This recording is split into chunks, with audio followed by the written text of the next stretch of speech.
Oke, baik Ibu lanjutkan materinya.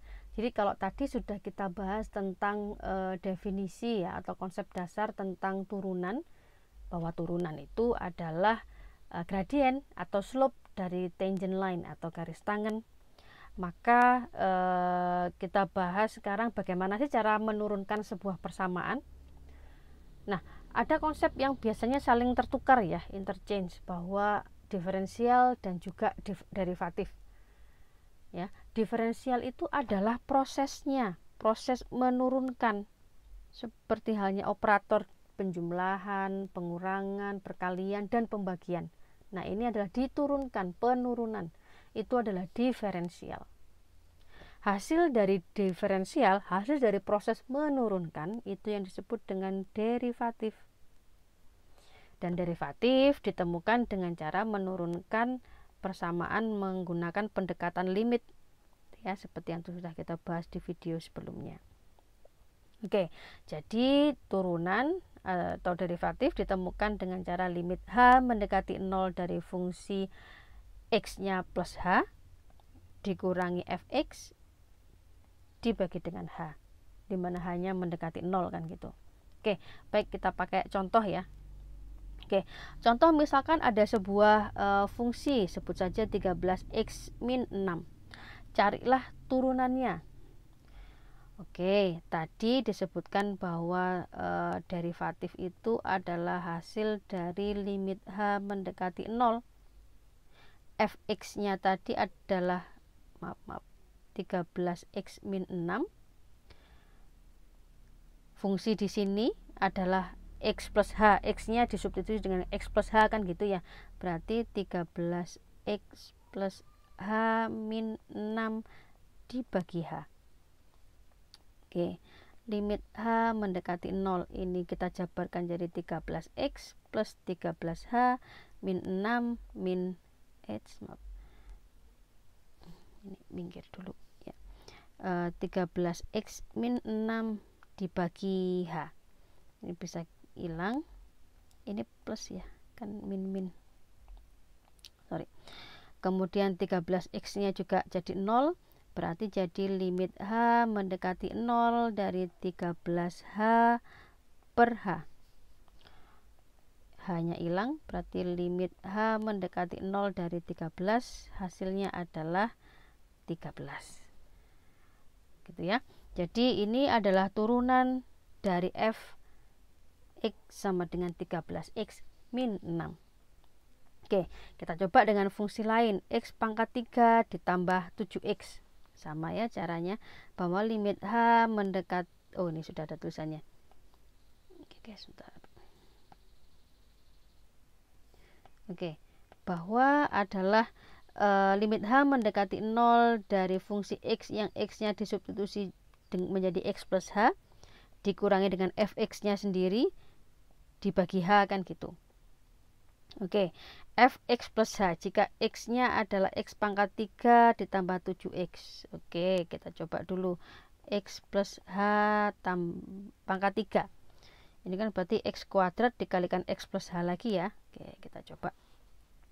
Kalau x pangkat 2 itu berarti kan menjadi x kuadrat plus 2hx plus h kuadrat kalikan lagi dengan x plus h kan gitu ya, supaya jadi pangkat 3.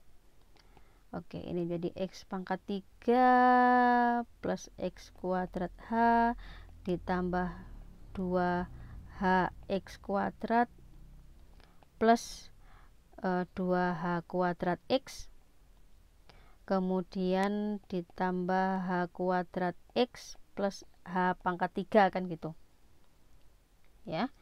Ini mungkin ada yang bisa kita kumpulkan, x kuadrat h, oh ini ya, ini bisa kita kumpulkan nih, x pangkat 3 ditambah ini berarti menjadi 3hx kuadrat ya yang ini, kemudian 2h kuadrat x ditambah h kuadrat x kan menjadi 3h kuadrat x plus h pangkat 3 kan gitu. Oke, itu adalah sisi x plus h nya ya. Sekarang x plus h yang pangkat 3, sekarang yang 7x nya. 7x ini berarti 7x plus H, kan gini, berarti sama dengan 7x plus 7H.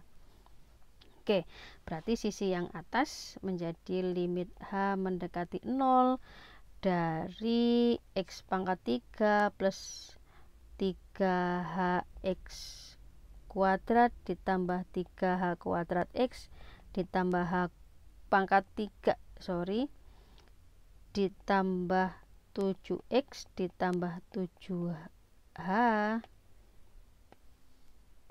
terus ditambah 7H dikurangi fx-nya ya. Fx-nya itu berarti dikurangi X pangkat 3 dikurangi minus 7X. Ini kan min ya. Per H. Oke, ini X pangkat 3-nya bisa jadi 0 plus 7X minus 7X ini juga bisa jadi 0. Oke, kemudian ini hanya bisa ini nih, hanya kan bisa kita coret ya. Ini jadi H pangkat 2, ini jadi H aja, yang ini hanya hilang. Berarti tinggal limit H mendekati 0 dari 3x kuadrat plus 3x plus H kuadrat plus 7.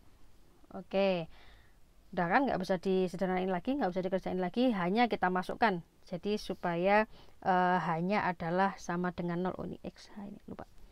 Ini hanya sama dengan 0, berarti tinggal 3x kuadrat plus 7. Nah, ini adalah turunannya, derivatifnya. Jadi misalkan diketahui berapa slope dari garis tangan pada saat x-nya koordinatnya misalkan koordinat titik P-nya adalah 2,3. Berarti x-nya kan sama dengan 2. Ya sudah, disubstitusi aja. Berarti gradien pada titik P 2,3 adalah 3 kali 2 kuadrat plus 7. Berarti 3 kali 4 12 per 7 sama dengan 19. Gradiennya adalah 19. Gitu ya, cara mencari turunan dengan melakukan pendekatan limit.